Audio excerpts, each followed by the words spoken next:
जनवरी की वो ठंडी रात, कोहरा इतना घना कि सामने कुछ दिखाई नहीं देता। नोएडा सेक्टर 150 की खाली सड़कें और एक कार जो घर की तरफ बढ़ रही थी।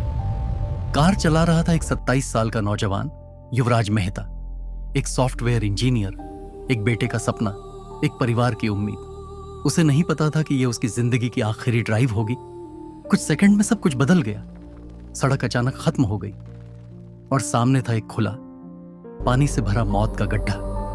कोई बैरिकेड नहीं, कोई चेतावनी बोर्ड नहीं, कोई लाइट नहीं, बस अंधेरा और सिस्टम की लापरवाही। युवराज की कार सीधे उस गड्ढे में गिर गई। वह वहीं नहीं मरा, वह 90 मिनट तक जिंदा था। 90 मिनट तक वह ठंडे पानी में फंसा रहा, मदद के लिए चिल्लाता रहा, फोन पर अपने पिता से आखिरी बार बात करता रहा। और दूसरी तरफ पुलिस थी, फायर ब्रिगेड थी, प्रशासन था, लेकिन बचाव नहीं था। यह कहानी है सिस्टम की बेरहमी की, प्रशासन की लापरवाही की और उस सच्चाई की जिसने एक जिंदा इंसान को मदद के इंतजार में मरने दिया। आज हम बताएंगे युवराज मेहता कौन था, वो गड्ढा वहां क्यों था, 90 मिनट में रेस्क्यू क्यों फेल हुआ, और सबसे बड़ा सवाल, क्या यह मौत रोकी जा सकती थी? अगर आप सच जानने के लिए तैयार हैं, अगर आप सिस्टम की असली शक्ल देखना चाहते हैं, तो यह वीडियो अंत तक देखिए, क्योंकि यह कहानी किसी एक युवराज की नहीं है। यह कहानी हम सबकी सुरक्षा की है। यह हादसा 16 से 17 जनवरी 2026 की रात / सुबह के बीच हुआ, जब मौसम में घना कोहरा, डेंस फॉग था और दृश्यता बेहद कम थी। Noida sector 150 knowledge park police थाने के क्षेत्र के पास, एक निर्माणाधीन साइट के पास, सड़क मोड़ पर एक सॉफ्टवेयर इंजीनियर की कार नियंत्रण खो बैठी और सड़क से आगे निकलकर एक गहरे पानी भरे गड्ढे में जा गिरी, जहां गुप्त रूप से पानी जमा था। कार लगभग 20 से 70 फीट गहरे में गिर गई। मृतक का नाम था युवराज मेहता। युवराज मेहता, उम्र 27 वर्ष।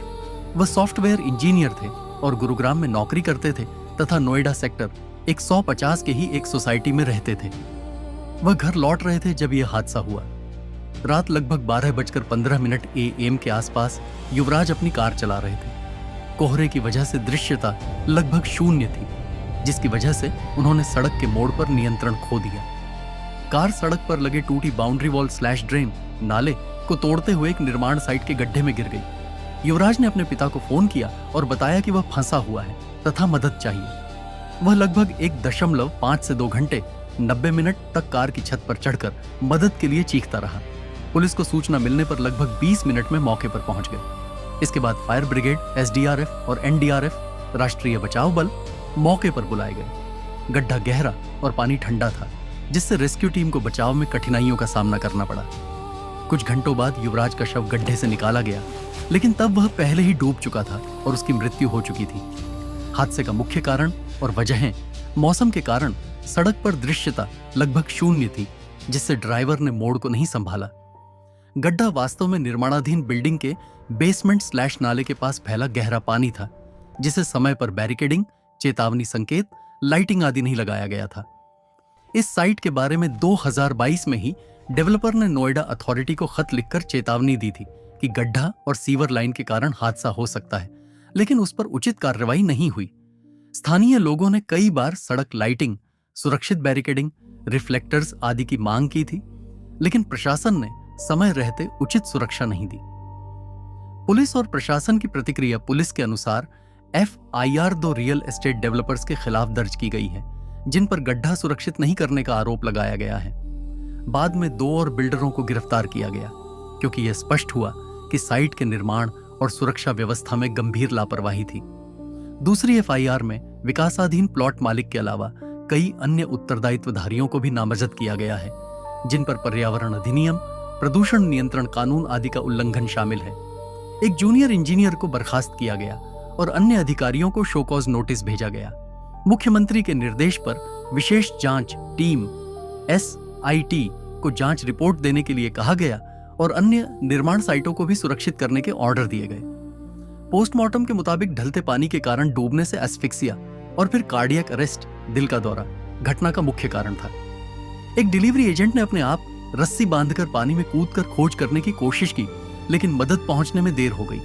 सोशल मीडिया पर कई लोग प्रशासन की लापरवाही पर तीखा रोष दिखा रहे हैं। साइट सुरक्षा की कमी कई निर्माण स्थल नोएडा में लंबे समय से गड्ढों, पानी जमा स्थानों और बिना साइनबोर्ड स्लैश बैरिकेडिंग वाले जोखिम जालों के रूप में पड़े हैं, जो बार बार दुर्घटनाओं का कारण बन सकते हैं। प्राथमिकता में सुरक्षा का अभाव, प्रशासन ने अक्सर सुरक्षा प्रोटोकॉल को गंभीरता से नहीं लिया, जिससे पहले भी दुर्घटनाएं हुई लेकिन कोई बड़ा सुधार नहीं।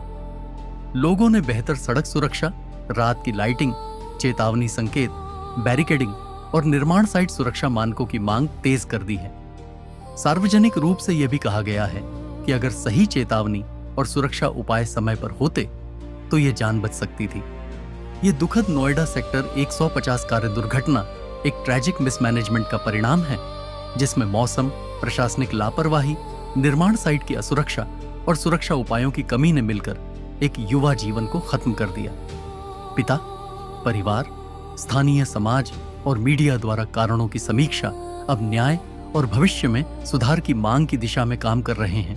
युवराज अब वापस नहीं आएगा, लेकिन उसका सच किसी और की जान बचा सकता है। इसलिए यह वीडियो यहीं खत्म नहीं होता। अगर आप चाहते हैं कि ऐसी मौतें दोबारा न हो, तो इस कहानी को सिर्फ देखिए नहीं, आवाज बनिए। वीडियो को शेयर कीजिए, सवाल पूछिए, जवाब मांगिए, क्योंकि लड़ाई किसी एक परिवार की नहीं है, यह लड़ाई हम सबकी सुरक्षा की है। चुप्पी भी एक अपराध होती है। अगर वीडियो अच्छी लगी हो तो वीडियो को लाइक करें, और अगर चैनल पर नए हैं तो चैनल को सब्सक्राइब कर लें, ताकि ऐसी ही काले कानून का पर्दा फौस होता रहे। और कमेंट में जरूर बताएं आपकी क्या राय है।